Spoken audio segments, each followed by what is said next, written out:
Welcome back to the Piping Pastor. It's time we open up our Twain and look at a little wit and wisdom.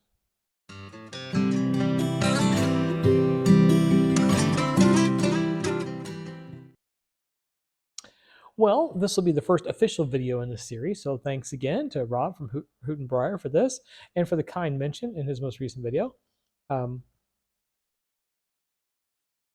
And for so gently referring to my bookishness in such a kind way.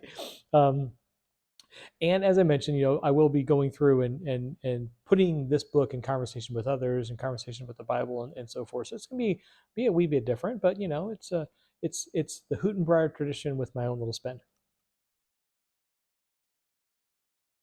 Speaking of Hoot and Briar, I've decided that this lovely corncob pipe, which was the GAW prize, will be my pipe for this video.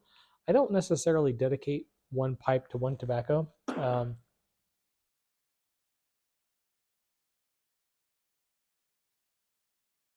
mentioned this before in videos previously that that I prefer the freedom just to pick whatever pipe and whatever tobacco strikes my fancy.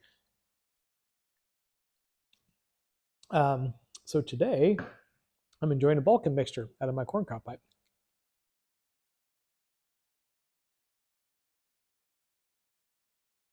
I'm sure Eileen's stream will get back in there at some point, since that's really the only aromatic in my rotation.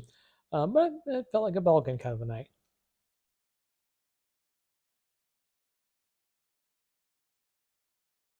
And I wanted to make sure I got this video in and through before the end of Pipe Week. So, but these two quotes that I found here in this book, they're right next to each other.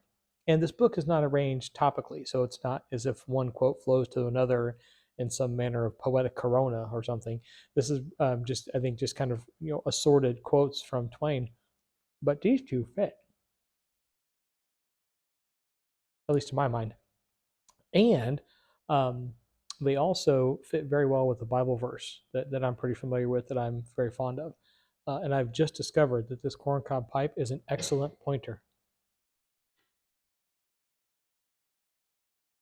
So here we are with Twain. There is nothing in the world like a persuasive speech to fuddle the mental apparatus and upset the convictions and debauch the emotions of an audience not practiced in the tricks and delusions of oratory.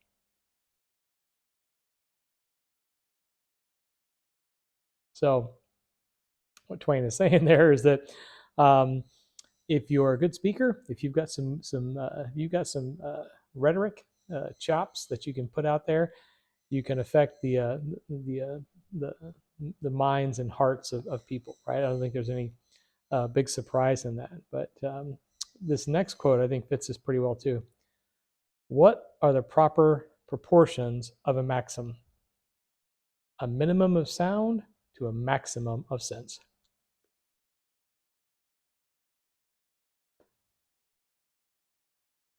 Now you put those together and you can see how most speeches are not maxims. Most speeches are rhetorical devices in order to persuade, right? And we spend a lot of time in those persuasive arguments talking and talking and talking.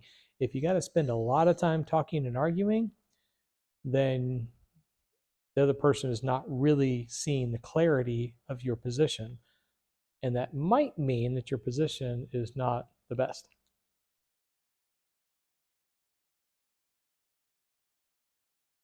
And the Bible says that we should be quick to listen, slow to anger. So we should be quick to take in and slow to respond. We should spend more time listening, learning, taking things in, right? But we oftentimes don't do that. Whenever you're in a conversation with someone, are you really, really listening to what they're saying? Or are you rather waiting for your turn to talk?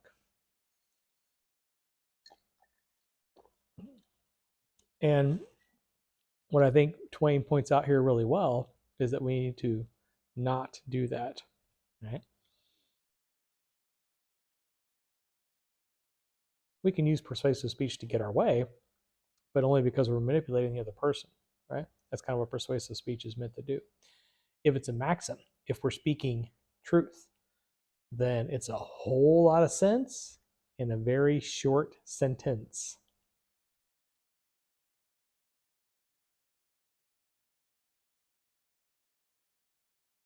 Einstein once said that if you can't explain something simply, then you don't understand it well enough.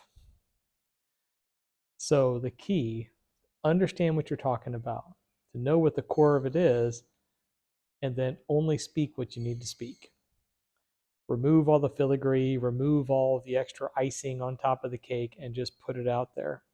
And if it's clear sense, and if it's clear truth, then it cuts through and makes an impact. Otherwise, as Twain points out, it's just the result of tricks and delusions.